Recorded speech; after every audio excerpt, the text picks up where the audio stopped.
Welcome to Hamska Academy.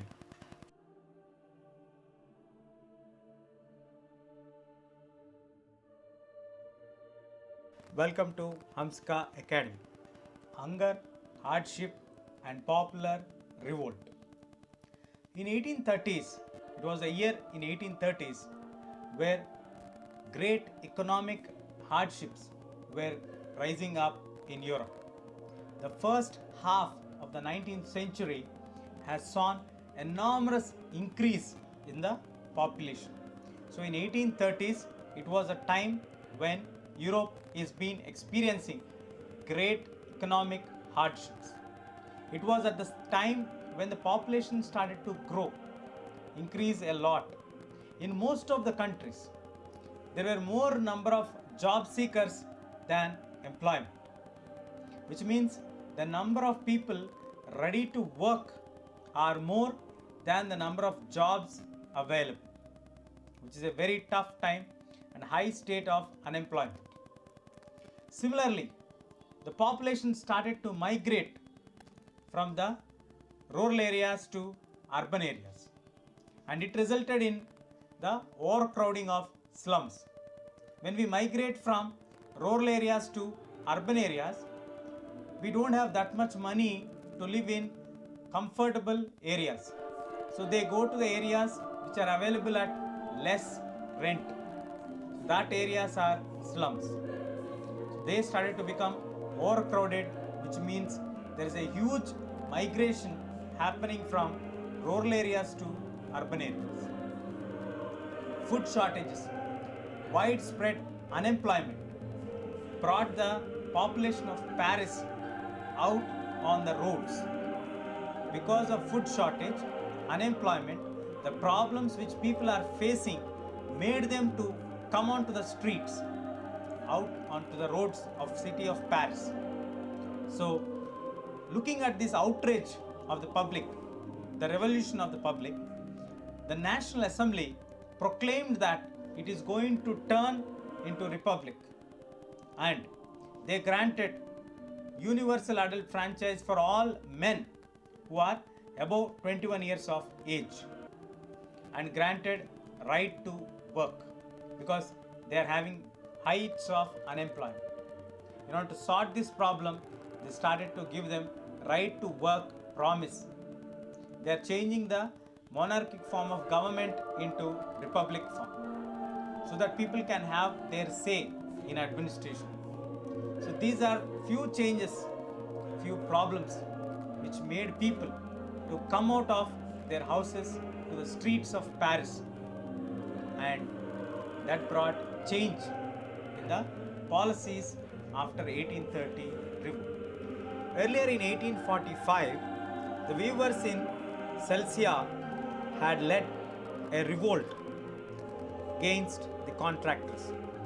So who supplied them the raw materials and gave them orders for finished textiles. So the raw materials are given to them and orders for finished textiles are given to the weavers by the contractors. So this is the incident which happened on 4th of June 2 p.m. A large crowd of weavers have marched in pairs and they demanded for better wages or higher wages. Now the contractor fled away and his family to a neighboring village, which however refused to give shelter to them. So when they tried to do this one, so they refused to give a shelter to such a person. So he returned back 24 hours later, having he requested the army for help and security. In exchange that followed, 11 weavers were shot. So we are describing about an incident which happened in 1845. The weavers in Celsia had led a revolt against the contractors. On 4th of June, 2 p.m., they all crowd went to the weavers' homes, the contractors' home, in the pairs. They marched in pairs, means two people together, up to the mansion. So looking at this one, the contractor has led he left the village with his family and went to another village, the neighboring village which is located. But the neighboring villagers refused to give shelter to such person. So he returned 24 hours later, having requested for army support. So army came in support of the contractor, and in exchange they were attacked by the villagers. So when they got exchanged with each other, means in the fight, nearly 11 weavers were shot. We are discussing now about the key points which you all have to make a note in your notes. In most of these countries where the issues in Europe we have, like in France, in Germany and all, the job seekers, there are more job seekers than jobs which are available, which is a clear indication that there is lot of unemployment. Similarly, the population from rural areas migrated to the cities to live in overcrowded slums. So there is a migration concept, there is unemployment problem. Now once you migrate, you get a lot of issues like no houses, no proper sanitation facilities, no clean drinking water facilities. The areas where these people stay will be like with very less hygiene facilities. So those come under slum areas. So these slums started to become overcrowded. Apart from this, the rise of the food due to the bad harvest, the problems got added. Now the widespread pauperism in the towns. So number of items available became less, no employment. People started to leave the places, migrate from the villages to towns. Pauperism started to spread everywhere in the towns and in the country. In 1848, the population of Paris came out onto the roads, and Louis Philippe was forced to flee. The nation and the National Assembly proclaimed that it is going to be republic from now. So the agitation, the people's crowd, the people's anger, because they are suffering a lot due to unemployment, migration, overcrowding of slums, and failure of crops due to the bad harvest. One after the other, everything got added. So now they are not able to bear these problems. So that is the thing where the population of Paris came out onto the roads. When the population of Paris came out onto the roads, Louis Philippe was forced to flee. So he ran away to England with his family, and National Assembly proclaimed that they are going to become as Republican nation.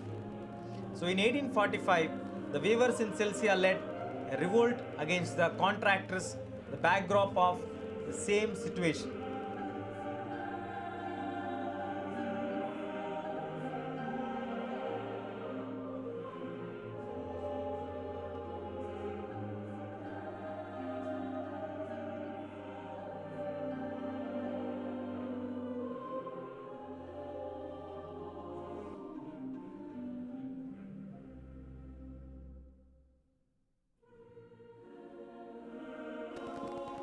(1848), the revolution of the liberals. Now, the revolution of the liberals exclusively deals with women rights.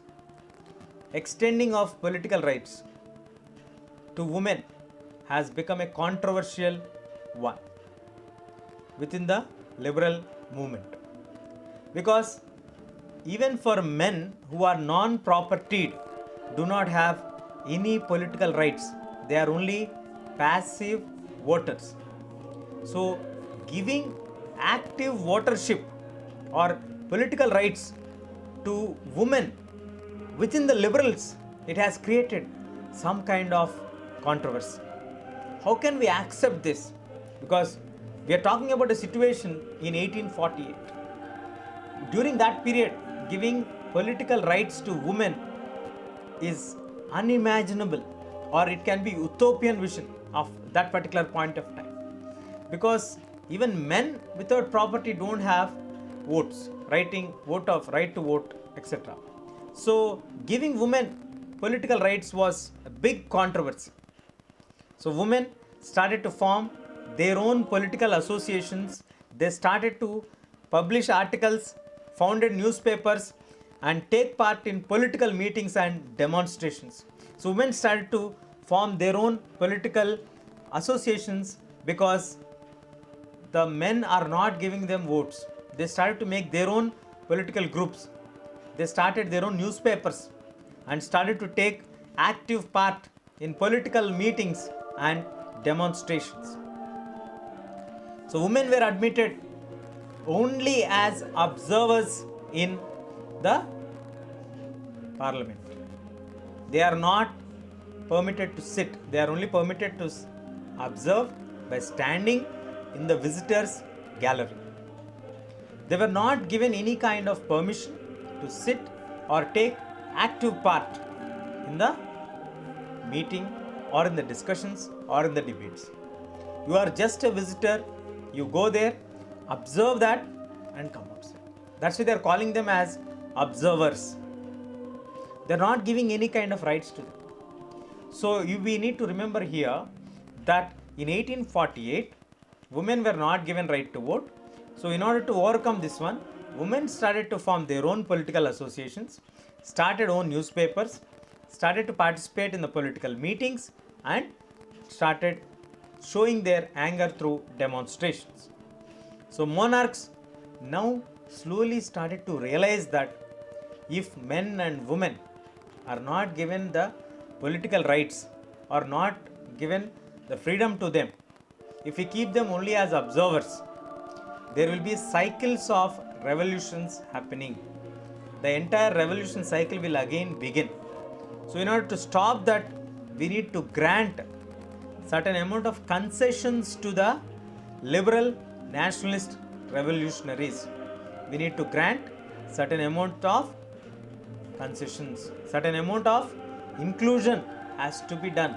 Otherwise it's very, very difficult. That is what the monarchs began to realize about the existing situation.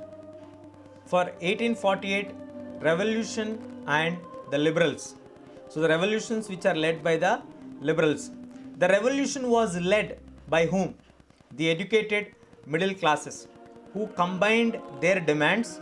One is for constitutionalism with national unification.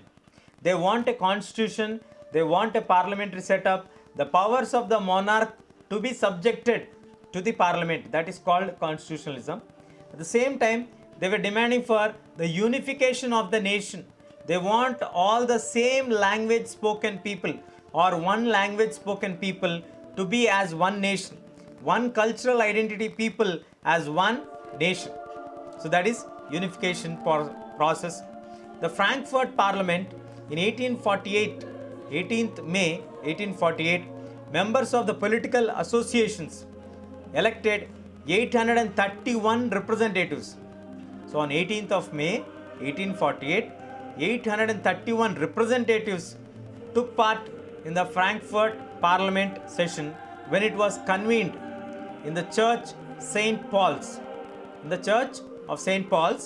and drafted a constitution for the German nation. So in May itself, 1848, there was a constitution which has been drafted and it has been adopted. But the then King of Prussia, King William IV, did not agree to this and he opposed this one. When he opposed this one, and it has been followed by the aristocrats and other groups, the military, slowly the importance of the parliament, the importance of the constitution started to get eroded. And there was no basis, no rights were given to workers and women. Similarly, it was forced the autocratic monarchs with the increasing demand for women political rights to introduce some changes. That's like serfdom and bonded labor were abolished. What are the changes that have come after 1848? One more question. Abolition of serfdom and bonded labor. And Hungarians were granted more autonomy in 1848.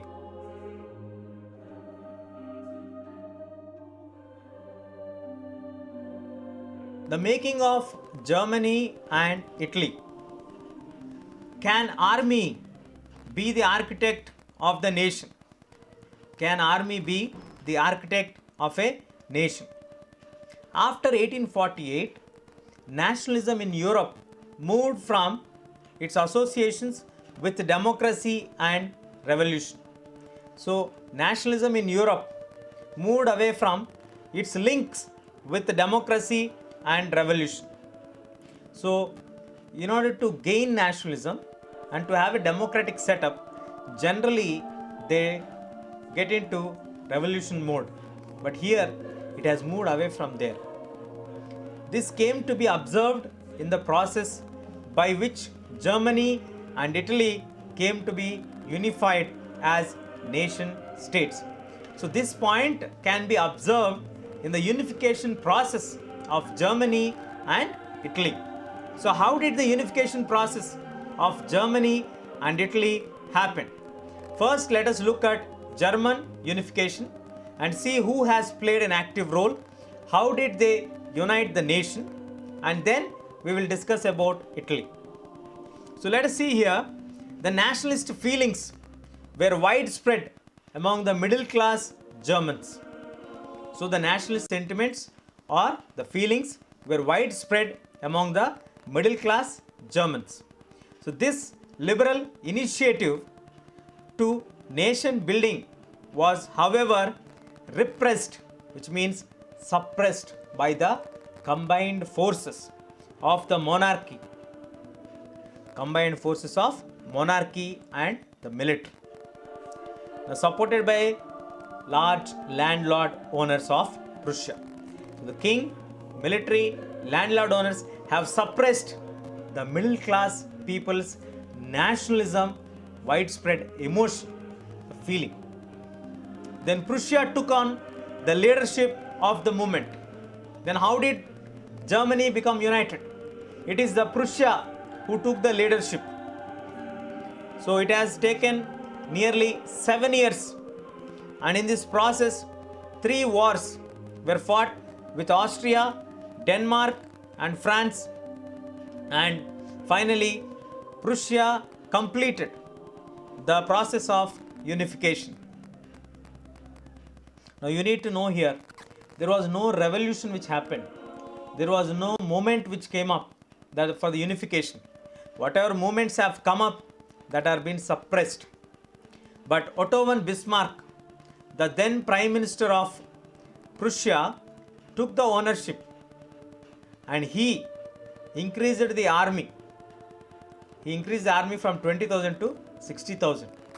He used his tactics and he started to operate at a very high level, and he, being the politically very powerful person, has waged wars and conquered the German territories from Denmark, from Austria and from France, and finally he is able to complete the process by 18th Jan 1871. So the leader who took the active role in the unification of Germany is Otto von Bismarck. His policy is blood and iron policy. You might feel he's talking about violent methods. No. Here he is mentioning here blood means the young blood. And these young army can be very strong, so they are like iron hand. So that is what his intention was. So blood and iron was his policy, and he believed in military campaigns, and finally he did it by 18th Jan 1871. The process of unification of Germany was completed with 3 wars and 7 years of period. The wars were with Denmark, Austria and France. The nation building process in Germany demonstrated the dominance of Prussian state power. So the new state placed a strong emphasis on modernizing the currency. They want the currency to be modernized, good banking system, legal system and judicial system should be in place in Germany. That's where the changes which came up after the unification of Germany. Kaiser William I is declared as the first Emperor of United Germany on 18th of Jan 1871. German unification. Who was the one who played very active role? Otto I Bismarck, with the help of Prussian army and bureaucracy, took the leadership of the movement for the national unification. So how did he make it? He waged 3 wars over 7 years in the Prussian victory and completed the process of unification. So Kaiser William I of Prussia headed the new United German Empire. What is his policy? Bismarck's policy is blood and iron. Who is the leader? Otto I Bismarck, the Prime Minister, and in some books it is mentioned as Chief Minister. Basically, he is a minister who is to assist the king. So, in some books it is Chief Minister, in some books it is Prime Minister. Any of the thing is fine. So, 7 years, 3 wars, his policy. So, these 3-4 points if you mention, you will get full marks in the unification process of Germany question.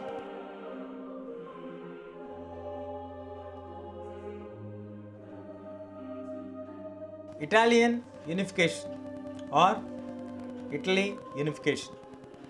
Like Germany, Italy too had a long drawn history of political fragmentation. Means it is divided politically, which means there are different rulers for different parts of Germany. So Italians were scattered over several dynastic states. As I told you, they were ruled by different dynastic rulers. Different kings used to rule different parts of Italy. So it is a multinational Habsburg empire. So Italy has been divided into 7 states. Italy being a small country, but still it is divided into 7 parts or 7 states. Italian language has not acquired one common form and still had many regional and local variations in the language also. So they have language variations, they have dialect variations.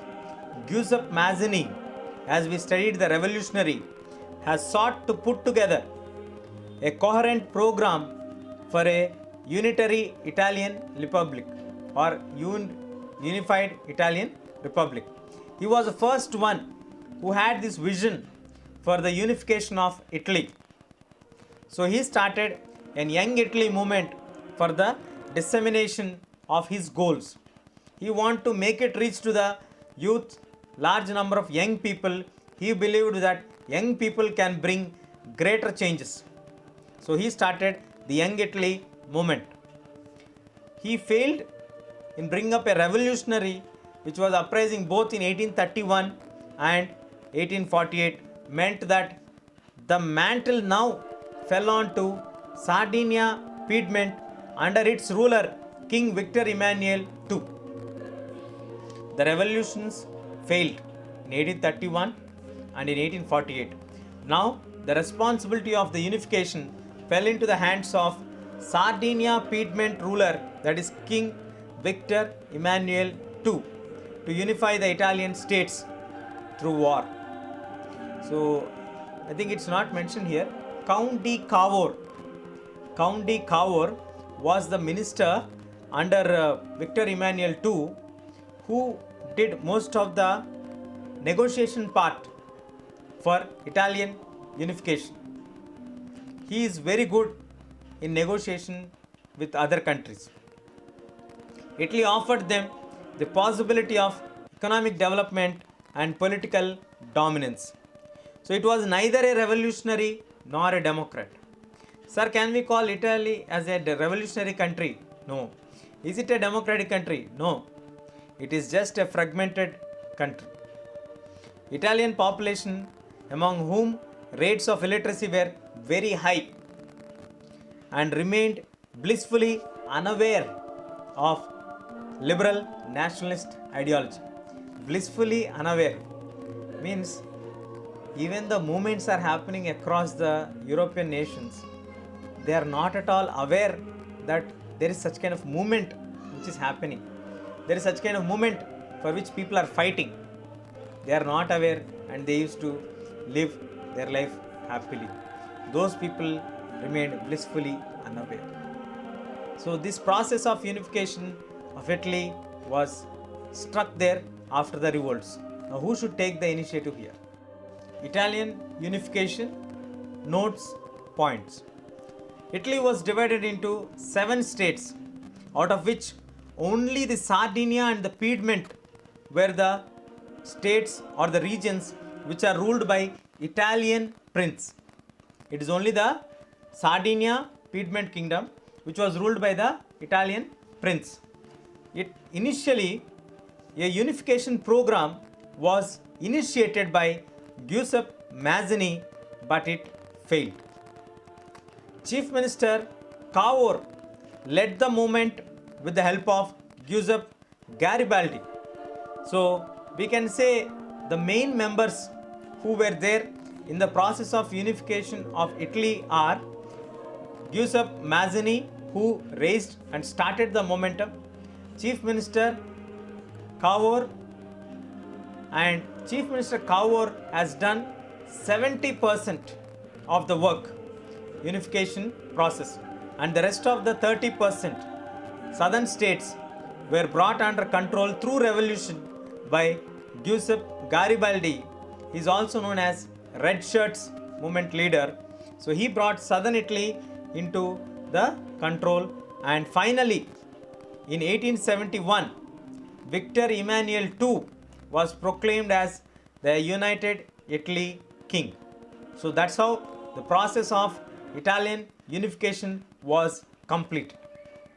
So main leaders are the freedom fighters, we can say, for the Italian unification, like Giuseppe Mazzini, Garibaldi and Count de Cavour. They have led a lot of sacrifices of their lives. They went to exile. Even Mazzini went for exile. He was sent to exile, and even Garibaldi was sent to exile for 14 years.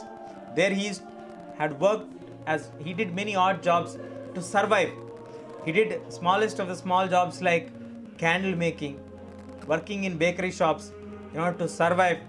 And finally he came back and he participated in the movement of unification of Italy, gave the southern states control to the king Victor Emmanuel II, and completed the final unification process by 18th Jan 1871. So as I told you, Count de Cavour was very good in negotiations. So negotiations he made with Bismarck. Bismarck is a intelligent by nature. So he used to do wars to occupy the places in the process of unification of Germany. So while he was doing wars with the Roman emperor to gain some lands which are under his control, Cavour entered into the picture and tried to convince him that if you are victorious against the Pope or the Papal States control, why don't you give that states to us and help us in the process of unification of Italy, because he is working for the unification process of Germany, so he doesn't need any of the Italian states. So like that, tactically, cleverly, and explaining the situation, Cavour managed and convinced Bismarck to give the Papal States control to them. The same thing he did. He never went out of his words.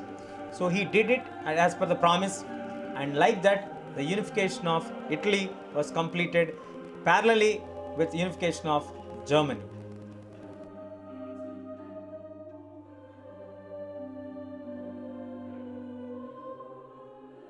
A strange case of Britain. The model of the nation or the nation state, some scholars have argued, is Great Britain. An example for a nation is Great Britain. This is the argument what we see from some scholars, but it was the result of a long drawn out process. It was not an easy game here too. So there were no British nation prior to the 18th century. There was no British nation before 18th century. So then, how did it form? So United Kingdom of Great Britain meant in effect that England was able to impose its influence on Scotland. This is a different kind of national setup, as the title suggests. Strange case of Britain. The England nation has imposed its influence on Scotland and brought Scotland into their control. The British Parliament was henceforth dominated by its English members, English people. So the British Parliament has therefore dominated in the English membership. Ireland was next forcefully incorporated into the United Kingdom in 1801. So first they took Scotland, then they took Ireland, and that's how the unification has happened. Here there is no nationalist feeling or sentiments. Yes, they are. They are resisted. The Scotland people resisted, the Wales resisted, the Ireland people resisted, because in Ireland and in Scotland most of the people are Catholics. Religion wise also they are different. But in England they propagate or they follow Protestantism, which is dead against of Catholicism. Even in Christian, all are Christians, but they are against each other. But still, English people are economically strong, militarily strong. They have imposed their foot first on Scotland, then they have taken the control of the Ireland. So forcefully they have taken control, and they have made the national anthem, British flag, British national anthem, and English language were actively promoted. The older nations survived only as subordinate partners on this union.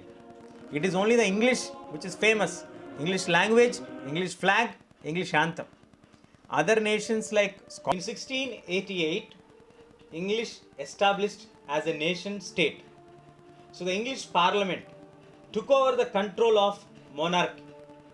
So they reduced the powers of monarchy and made as a constitutional monarchy. So the Act of Union 1707 resulted in the formation of the United Kingdom of Great Britain. So as I told you, forcefully they have taken Scotland first. 1688, England emerged as an independent nation. Then in 1707, the Act of Union resulted in the formation of UK of Great Britain, that is by taking over Scotland's control. And in 1801, the Ireland was forcefully taken by the British after the failed revolution. A new British nation was founded through the propagation of a dominant English culture. These are the key points what you have to make a note for the strange case of Britain.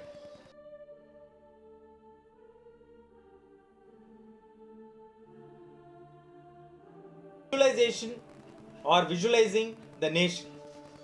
How is nation visualized? It was easy enough to represent a ruler through a portrait or a statue, but we cannot put a nation into a particular word. In other words, representing a country as if it were a person was really a difficult task. That is the reason why the nations were then portrayed as female figure. How do we show a nation? It is shown through a female figure. The female figures became as an allegory of the nation, a representation of the nation. Examples for the representation of the nation by the female figures are Christine Mariana, a popular Christian name which underlined the idea of the people's nation. So people like Christian, who are mostly the Christians, they gave the name Christine Mariana to represent a nation like Germany. That is one thing. And the key points what we need to remember, in this concept of visualizing the nation are nations were portrayed as female figures. Portraying a nation with a female figure, that female figure is known as allegory. Female figure is known as allegory. The female form that was chosen to personify, to represent the nation as an individual, did not stand from any particular woman in real life. Rather, it sought to give the abstract idea of the nation a concrete form. So the point here, what we are discussing here is the female form that was chosen to personify, to represent or associate with the nation is not taken from any one particular woman's life or any woman in real life situation. It is just giving a visualization, a picture to which one is in the abstract mind, which is not in reality. To get that into reality, they have brought this female figure. So in France, the allegory was christened as Mariana, and in Germany, that is Germania, became the allegories, which represented the nations.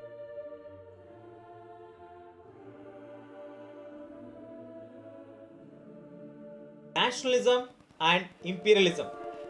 As you can see on the screen, the Balkan states, by the quarter of the 19th century, nationalism no longer retained its idealistic, liberal, democratic sentiments of the first half of the century, but became a narrow creed with limited ends. A narrow creed with limited ends. So it has become more confined. So the most serious source of nationalist tensions due to national sentiments, it became a serious cause for tensions in Europe after 1871. Because the national sentiments grew in most of the states in Europe, that became a reason for serious tensions, battles, issues in the area called Balkans. So the Balkans was a region geographically, if you look into the map, having very closely connected, and there are ethnic variations.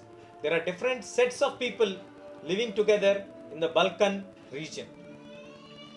One by one after the other, the European subjects, nationalities broke away from its control and declared independence. As the time passed by in Europe, the subject nationalities slowly emerged as independent nations. Once they became independent nations, in the Balkan area became an area of intense conflict. How can this happen? In Europe, if the nations are becoming independent, how is it that becoming a reason for intense conflicts in the Balkan area? Because in Europe, the ideas of nationalism spread and people's sentiments grew, the nations started to emerge. Similarly, the people in the Balkans also want to emerge as independent nations. Now, Balkan states are jealous of each other. Each hope to gain more territory at the expense of other nations. So, if X nation is having some territory, I should have more control than that particular X country. That kind of attitude was there in the Balkan states.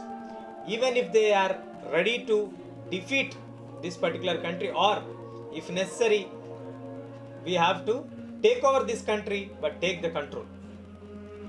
So like this, the idea that societies should be organized into nation states came to be accepted as universal and natural policy in Europe as well as in the other nations.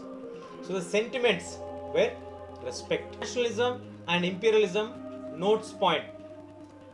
Balkans comprised of the modern day Romania, Bulgaria, Albania, Greece, Macedonia, Croatia, Bosnia, Herzegovina, Slovakia, Serbia and Montenegro.